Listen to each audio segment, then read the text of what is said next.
تاسو یې ګورئ دلته ما سره ولاړ دي دوی په هفته کې 3 ځلې 4 ځلې دوی ته وینه لګي زه کوڅه په کوڅه ګلۍ په ګلۍ مارکېټ په مارکېټ یونیورسټي کالج کې ګرځم او خپلو بچو له مینه غواړم ما ته ځینې وروڼه په یو نظر ګوري او ځینې وروڼه راته په بل نظر ګوري له ما د مجبورۍ نه خبر نه دي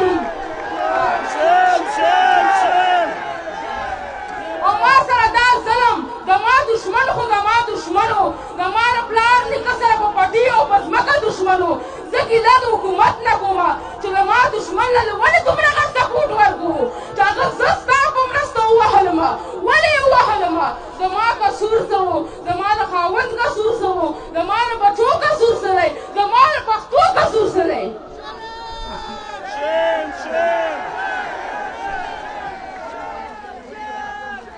دې کې زه یو انپړه ښځه یم زه نه تعلیم یافته یم زه حالاتو دومره مضبوطه کړم چې زه یې دې ځای ته راوستم مجبوره شومه ډېره زیاته یو مور ته چې په کور کې دومره غړي پاتې شي 5 بچي او هغې کې 2 بلډ کینسر هغې کې 1 خواښه کینسر او په هغې کې زه په ښځو باندې به جوړه مزدوري کوم او دا ټول پېته ساتم نو تاسو ما سره مرسته وکئ چې څوک به وي چې د پښتنو غږ وغواړي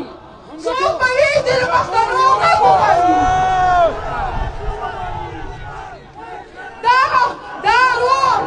دا رور منظور پښتون او نقیب مسعود دا چې کوم شهید کړی شو د ده وینه راپاڅېده او زمونږ حق غواړي کوم نقیب وینه راپاڅېده او زمونږ حق غواړي دا حق بل چا نشو غوښتی دا حق د نقیب وینې وغوښتو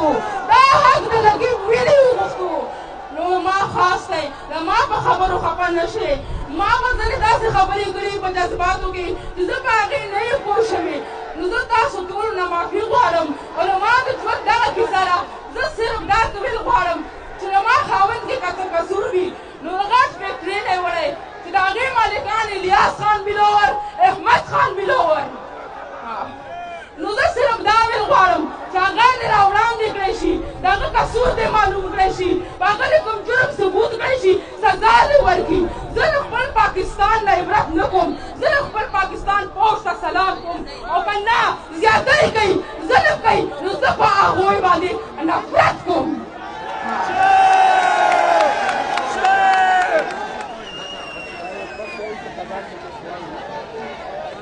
بس زما دا خبرې وې ټولې تاسو سره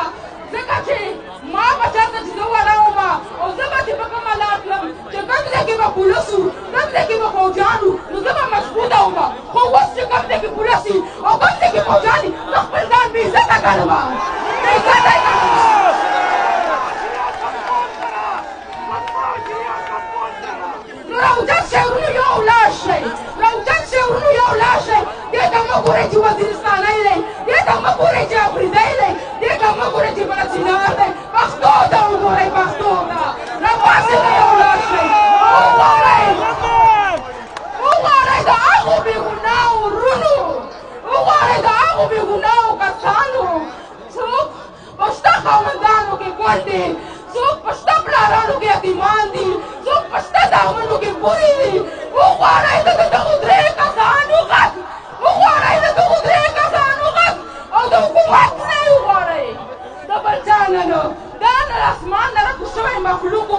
او نه داسې خبره وه چې زناور وو میندو راوړي بچي وو میندو راوړي بچي وو خپلو ځانونو ته دې وګوري چې خپلو بچو سره څومره مینه کوي خپلو بچو له څومره ګران تعلیم ورکوي د ما له بچو یو وخت ډوډۍ درک نه لګېږي زه نوره ستړې شوم په دې خبرو باندې خو تاسو ټولو ته روا خواست دی چې راوچت شئ او یو ولاړ شئ او د ما خبرې داسې وګڼئ لکه خپله خور یې چې چاته کوي او راوچت شئ د هغو ورکو کسانو اختلاف وکئ او ووایئ چې چاته یې راویې باسئ که چا کې جرم وي سزا ورکئ که چا کې څه ثبوت وي نو عدالت ته یې کوئ که څوک بېګناه وي نو رها یې کوئ واخر دعوانا